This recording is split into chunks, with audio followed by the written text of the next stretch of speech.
প্রযুক্তির বড়াই করতেছেন, অ্যালগরিদম ছাড়া প্রযুক্তি অচল। আপনি ল্যাপটপ খুলতে পারবেন না, টাইপ করতে পারবেন না। যে বইটা ইসলামের এগেইনস্টে লিখেছেন ওই বইটা টাইপ করতে পারবেন না যদি অ্যালগরিদম না থাকে।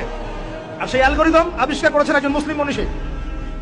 মেডিকেল সায়েন্সে যাবেন, মেডিকেল সায়েন্সের যত থিওরি আছে ইবনে সিনার বইয়ের উপর দাঁড়িয়ে আছে। কার বইয়ের উপরে? এই যে আপনি ফিলোসফিক্যাল থটসের কথা বলেন, দার্শনিক মতবাদগুলোর কথা বলেন, আপনি ইমাম গাজ্জালির বাইরে যেতে পারবেন না। আমি ইবনে রুশদের বাইরে যেতে পারবো না।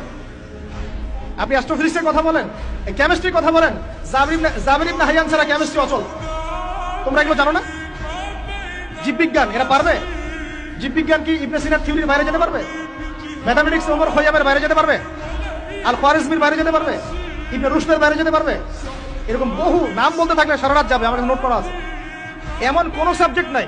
এখনকার বিশ্বের চলমান শিক্ষানীতি নিয়ে এত কথা বলছেন, শিক্ষানীতি এইটা ওইটা, ইসলাম, সেকুলারিজম, ডেমোক্রেসি ইত্যাদি, কোন সাবজেক্ট আপনি এই বিশ্বে চালাতে পারবেন না যে সাবজেক্টের গোড়ায় কোনো না কোনো মুসলিম মনীষীকে খুঁজে পাবেন।